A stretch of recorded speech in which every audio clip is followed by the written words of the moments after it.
Hey guys, welcome to Interesting Video on Wild Rift. So today we're back with a Sivir supplementary guide, and today we're going to be taking a look at IE on Sivir. So basically Sivir's core build is pretty straightforward, right? You're going to start off with no longer the Gluttonous Greaves, but you're going to start with the attack speed boost, which actually has been the case for quite a long while now. Let's take a look at the top players. You can see that they are indeed going for the attack speed boost, which of course makes sense. You want to get higher attack speed just to get off your boomerangs more often, and then you're gonna continue on with your first item being the new Bloodthirster, new slash reworked Bloodthirster, giving you health, a lot of AD, and of course a ton of physical vamp, right? And then as usual, you're gonna go for Navori as your second item, a little bit of attack speed, AD, but most importantly, you get the increased damage on your spells, as well as of course getting the reduced cooldown, very important for pretty much all of your spells, right? So the third item slot is where there's a lot of flexibility coming in. Typically, you go for Blaster, giving you that bonus range as well as just giving you the bonus burst damage. But of course, IE is technically the most consistent out of your item choices simply because you get a lot of AD and you get bonus damage on your crits, which at this point should be most of your auto attacks.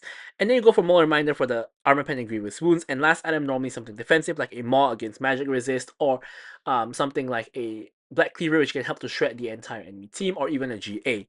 Right now, third item other than Blaster and IE, there is going to be a third option, which is to go for Phantom Dancer. And I do think I'm going to be testing this one out and seeing if it is good. And if it is, I'm definitely going to be making a video on it, because I do think Sivir with insane attack speed with Phantom Dancer could be the way to go. Just popping all those boomerangs onto the entire enemy team could be the way to go. So I will test that one out and let you guys know, right?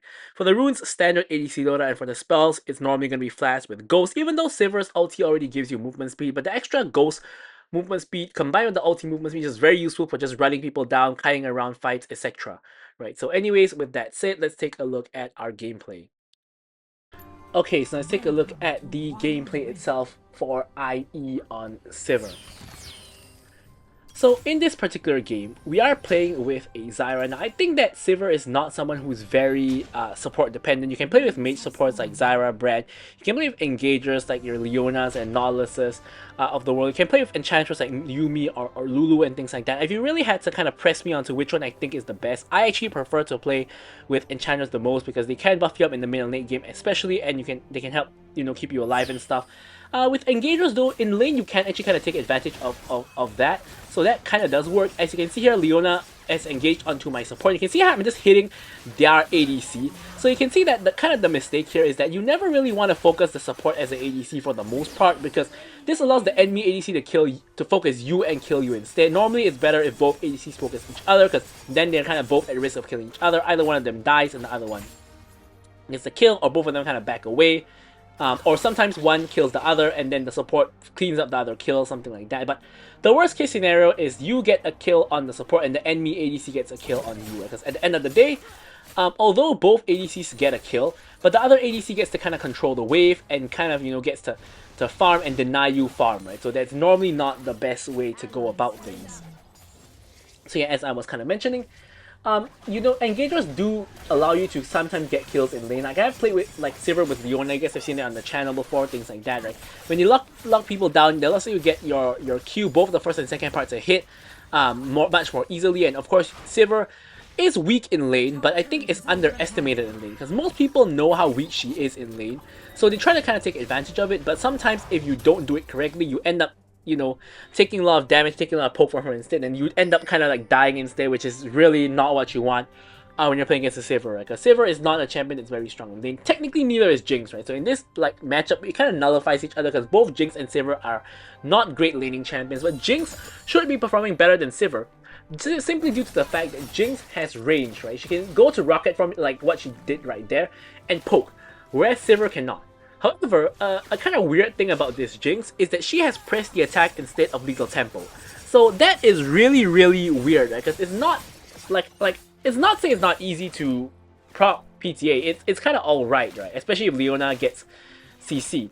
But it's just like you lose so much attack speed from not having Lethal Tempo that in the long fight, you will be losing against someone who has Lethal Tempo. And Jinx is not someone that can burst someone down immediately, so the fight's likely going to be long, right? And when the fight gets to that length, right, I'm probably going to be out damaging her just because I have more attack speed. So it's a really weird choice, right? As Jinx gets caught here, and I hit a nice Q on her. She tries to follow up for some reason instead of running away. I try to kill her, but Unfortunately, she barely survives on 1 HP. I pop the spell shield.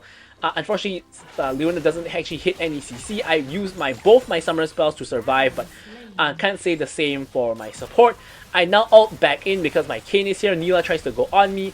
I'm just auto-attacking, auto-attacking, auto-attacking. I'm now back to 1 HP. I'm running away again. Ahri is coming in now, and I'm trying to get here to help out, but unfortunately Neela dashes on me and kills me. Ahri cannot finish the kill fast enough, and Neela ends up trading 1 for 1. Killing me and then dying, which is not that amazing for me personally, because I just wanted like either myself or Ahri to get a kill without me dying. But very good play by Neela to realize that she's dead and she cannot outrun an Ahri with 3 ult charges, so she turns around and kills me instead, which is definitely the correct play and definitely the play I would have made as well. So I should have been a little bit more careful there in terms of dodging, like, you know, Neela, or like not going so far up, you know, and kind of waiting for Ahri to get some damage off, something like that, right? So not amazing, but we're still alright. Like, me and Jinx have the same KDA and we basically have the same goal, but the main difference here is that Jinx has Executioner's Calling. I'm not sure what healing she's trying to cut, because Zyra doesn't actually heal, and Sivir only heals when you break her spell shield. Of course, I haven't yet completed any healing items, no Gluttonous Greaves, no Bloodthirster, nothing yet. So, a little bit of a strange first buy from Jinx. Like, getting Executioner's Calling is useful into some lanes like Soraka or Yuumi, and it's actually critical in those lanes. But if you don't actually need it, you're just wasting 800 gold to delay your first item. So the Jinx already has a weird rune, and she has a weird build as well. So it's like a double whammy of poor loadout from the Jinx here, right? So like, she's basically losing the game to herself, right? She's not building correctly, she's not taking the correct runes. So I'm already at just like an advantage just because my opponent is not playing optimally. So here Leona gets to engage off again. You can see here, I'm just focusing the Jinx, right? And here Zyra hits everything onto the Jinx. I spell shield Leona CC. Leona goes in and gets absolutely nothing. Does chunk Zyra to half HP, but me and Zyra basically kill Jinx without Jinx being able to really do anything. Now here, Leona goes into Zyra again. However, Neela is coming from behind. We can kind of see that, as I'm gonna pop the Ghost here to try to run away. Here, Leona is coming to follow up.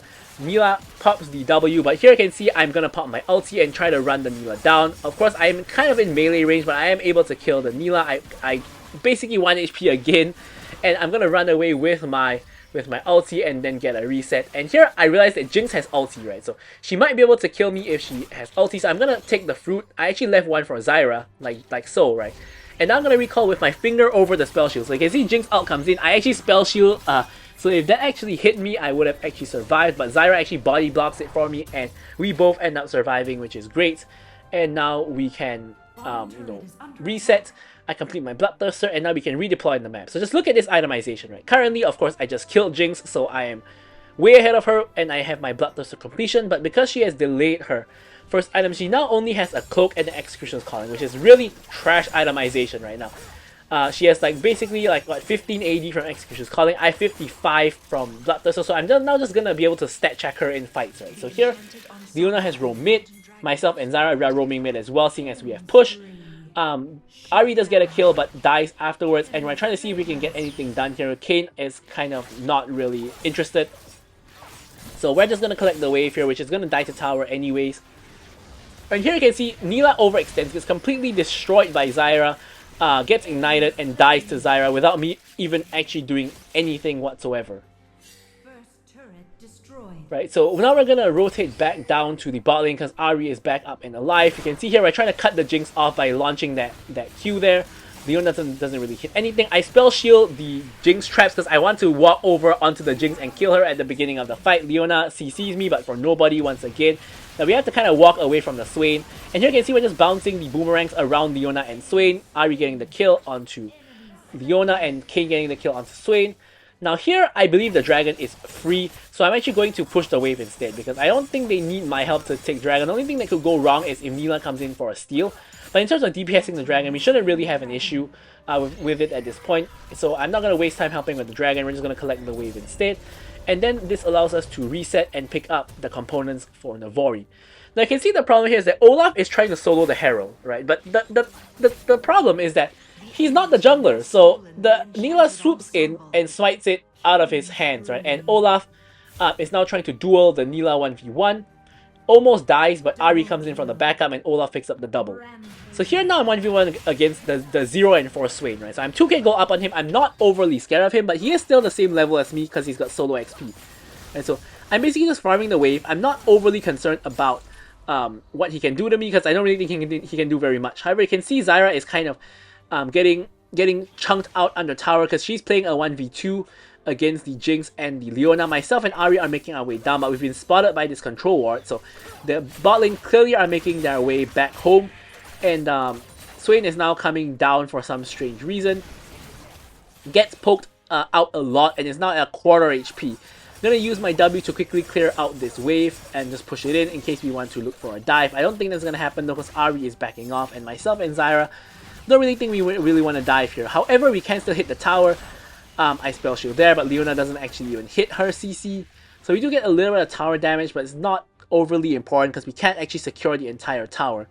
Jinx now having some random components. Looks like she's going for Bloodthirster as well, judging from that Ruby Crystal. Does complete the Bloodthirster, but since both of them are now in base, this allows me to actually push the wave in and get a reset. I could actually go for the tower if I really wanted to since they are on the reset. But the thing is that I didn't actually know where they were at the moment, so I didn't want to risk overextending and getting caught out. So I actually end up backing to get Navori instead since Navori completion. Huge fight is breaking out in the jungle. I have all of my summoner spells. A flash is coming up in a second though, so I pop my ghost as well as my ulti just to get that mobility, and now you can see I'm just blasting people with my boomerangs, with my Q. Leona is gonna die to that last auto.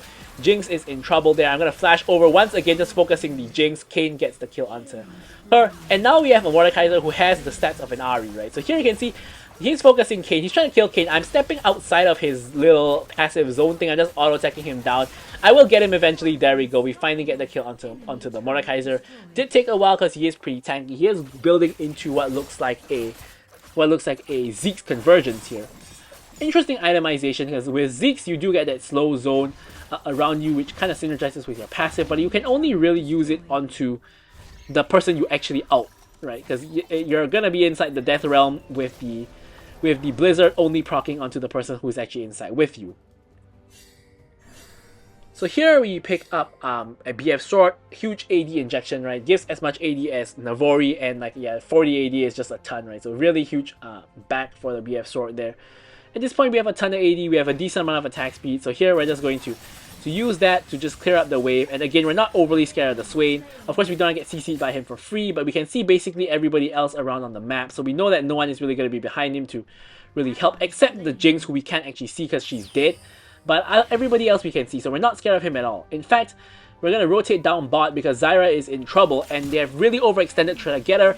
And now you can see we're going to finish off the kill on Leona. We're going to finish off the Neela, who has a shutdown, and unfortunately both my Zyra and my Kayn died. However, fortunately, I'm around to actually finish off the 2 kills and kind of clean up the fight. So now everybody is dead other than the Jinx, right? So I'm not afraid of the Jinx, right? We're 3k gold up on her at this point. So I'm actually just gonna stay here and farm the minions and farm the tower as well, right? However, Jinx now appears, and we have red buff. We've applied it to her by accident, so we can't actually walk under the tower anymore. I'm gonna check the enemy jungle to see if there's blue buff or Grom. There isn't. So yeah, I'm actually full everything here, so I didn't actually need to take that fruit, but everybody else coming for the dragon should be fine as well. So here I'm really close to getting IE, I grab the IE, and now I'm going to take the gate out to the dragon, and of course with IE now 3 items, of course it's a huge spike for any crit champion, so I'm ready to rock and roll, blast planting myself into the pit, and I'm just auto-attacking it down. I'm not using my spells because I'm expecting there to be a fight later on. I hit a Q onto, I believe, Neela in the bush.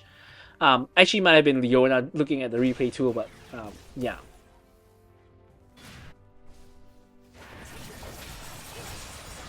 So here, in case you guys didn't know, if you get hit by the Swain Claw, if you spell shield, he cannot pull you closer, right? So although you still get rooted from the CC, they cannot pull you closer, which I think is critical. Zyra ult goes in onto the Leona. I don't want to overcommit here, because there's really no need to. We can just, take it slow. There's no real hurry. Mordekaiser coming in from the side, pulls me in, and you can see I spell shielded his ult, right? Because obviously Mordekaiser is generally very predictable, right? They normally pull you in and then they ult you immediately after pulling you into range, right? So the moment he pulls me in, I pop the spell shield and he actually ults me ults into the spell shield, and I immune the ulti, which is pretty huge, right? It's very, very huge whenever you immune an ulti, like you immune Darius ulti, you immune Mordekaiser ulti. These are like huge spell shield value, right? Because you literally use like a what, 15-20 second cooldown for like an entire ultimate, right? Which is probably a 1 minute plus cooldown or so. Maybe less now that it's like rank 2, rank 3. Right? But very, very huge. Very, very huge spell shield there. It feels so satisfying when you hit an amazing spell shield. So here, unfortunately, my team is getting into a fight without me, Olaf, and Kane. So it's a 2v4 or 2v5 in the mid lane right now. Ahri and Zyra are flashing away. I'm trying to join the fight, but I don't want to front line in the fight, right? So unless Olaf decides to run in, I'm not really going to do very much. Zyra ults, pretty much nothing. I'm just trying to land some poke with my W. Kane nowhere near the fight at the moment, so not an amazing fight for us. Only Ahri got picked off so far, so it's not really the end of the world at the moment. But here you can see we actually get prio in mid somehow, despite the fact that we have less members on our team. And we're even looking toward the Baron at this point. I'm just getting some wards down just to get some vision on the enemy team. Zyra looks like she's kind of getting caught out, and does end up dying to Neela. Unfortunately, because Neela at this point is like 3 items in, so Neela is pretty fed. As you guys know from my personal Neela videos, 3 item Neela is really scary. She has like the same amount of gold as me, so she is fed as well, right? Pretty much, sorry about that, I accidentally whacked the mic. Pretty much just as fed as me. So here, we want to stay in the Baron area to ensure the enemy team don't take the Baron for free, right? But we don't actually want to start it out ourselves unless the enemy team back off or whatnot, right? So here we're going to remove the Baron vision, and Kane actually starts off the Baron, which is a really bad idea. You can see I'm pinging him retreat, I'm pinging him off the Baron, because we really don't want to be doing the Baron when it's just the 2 of us, right? So we want to secure the skull to ensure we have vision over the Baron area, which is what we get. And now they're taking advantage of this opportunity to instead push mid, right? Because they have objective bounties, mid lane tower is up, and mid lane tower is pretty huge, so they are heavily committing into pushing mid. Right? However, now we pop the ulti. You can see now we're just auto-attacking whoever is in our range. It's gonna bounce. Just look at all these bouncing. These bounces all over to everybody. And somehow the Swain lives on 1 HP, at least for the moment. Mordekaiser ults me, but just dies anyway. Now with the ulti and the ghost, we're just running forward, seeing who we can catch out. Jinx goes down. Everybody is dead except the Swain, who is on 1 HP. And now this allows us to take the Baron for free. However, same situation as the Dragon. I don't actually think my team needs me to take the Baron. They should have more than enough DPS with all of them just hitting the Baron. So I'm actually taking advantage of this opportunity to get the tier 2 mid, and then I get the tier 2 inhib, and this gives me solo tower gold for both of these objectives, and then I ward there just to see whether any enemies are coming through mid. And this gives me the gold to complete my Maul Reminder. And I also grab a stasis just for that extra level of safety. I'm honestly stasis probably mainly for Nyla at this point, or Neela, because Mordekaiser I think dies to me 1v1 in his ulti at this point. I'm 5k go up on him, right? And I think I have no problem. There's no problem with anybody on the enemy team except the Neela, who's really, really fed, right? So if anything, I probably need to stasis when Neela goes in on me, if she gets on top of me, things like that, right? Speaking of which, Olaf is now just running into their entire team. I don't like that. She dies to Jinx, and yeah, me and Zyra cannot really get there in time to help him. He's kind of a little bit of a troll. Jinx tries to ult the dragon, but we aren't actually even on the dragon. So here, Zyra just landing some poke on the enemy while they're trying to enter the area. Almost does actually get caught. I get stunned by the Leona, which is a little bit unfortunate. However, we are able to spell shield and then finish her off, followed by the Jinx, and now it's the Swain. We are able to kill the Swain, going legendary. And Neela and Mordekaiser are too busy trying to defend the base to really care about this dragon. I'm just going to secure it just to get the soul. Also just securing that skull crab just to get the healing, and we're healing off the dragon as well. So pretty much back to a pretty healthy state. You can see that the minions in the top lane are starting to focus the inhibitor, so you can start seeing the enemy team are having a little bit of issues in terms of clearing the waves. Of course, we have Baron minions, we have super minions coming in, things like that, right? So enemy team having a little bit of trouble with that.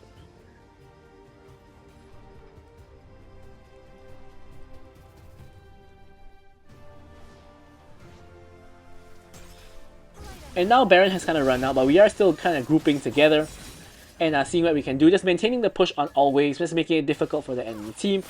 Although this does give the enemy team a lot of free farm, right? Because the waves just pushing into their base again from that pretty freely, without too big of an issue. So here Olaf pushing in the top wave, Ahri and myself are making our way there as well. Zyra is kind of close by, Neela is on the other side of the map very critically, so I'm trying to see if we can force the tower, but we only have one measly minion, so I actually have to spell shield Mordekaiser's pull so I don't get into range of his ulti. I don't want to get ulti right under his tower. That would be really, really bad. So here Olaf is just trying to whack the tower. I'm just whacking it as well. Zyra ult goes in. Leona tries to engage. I spell shield the ulti, and now I pop my ulti. You can see where I just DPSing whoever is the closest target and just trying to bounce the boomerangs to other people. Now here you can see the problem, right? Neela gets on top of me and basically just 3-shots me, which is no surprise there because she has 4 crit items already, and I've played Neela myself, right? You guys saw my videos on Neela. Like 4 item Neela is just an insane beast, right? So she gets on top of me, instantly just 1-shots me and just takes the shutdown. Although at this point she has so much gold that I don't even think she needs the shutdown. She's pretty much full build at this point, after the shutdown especially. But Kayn is the only one left alive, and he wasn't even in the fight because he was too busy farming his jungle, which is what he's been doing the entire game. Right? You see his KDA and his gold looks pretty nice, but he hasn't actually been doing anything because he's just been AFK farming the jungle this entire game, right? And here he gets caught by Mordekaiser and Neela. I think that ulting the Kayn doesn't really actually make sense here because Neela probably can kill Kayn faster than you, Mordekaiser, but yeah, the moment he comes out, he gets 1-shot by Neela. No real surprise there. And now the rest of us have respawned. Now we need to stop them from like ending the game or taking objectives. So here you can see actually something very funny happens, right? So Zyra flashes forward, gets the CC on, and I realize this could be a good fight. Right, so I'm trying to join the fight. Ahri goes in, misses the charm unfortunately. I pop the ulti, huge root from Zyra, and here you can see we are able to kill both Neela and Jinx, 2 of the critical carries. Of course Jinx at this point, not very useful, right? But Neela is the critical one that we kill her. And only Leona's left, so basically the game is won at this point. We don't actually need Elder or Baron. We can just walk in and just whack the base. Ulti goes in onto Ahri. Ahri is tanking tower, gets CC under Tara, gets killed by Leona. Pretty funny. But yeah, red buff is on Leona, so we're actually tanking tower, which is a little bit unfortunate as well. Yeah, so here the enemy team actually surrender, so we just pop the stasis so we don't die to Leona and ruin our KDA. But we do get the victory here because we would have ended anyway, regardless of whatever Leona did, right? So anyways, I'm gonna leave you guys with the stats as usual. Thank you guys so much for watching the video, and goodbye.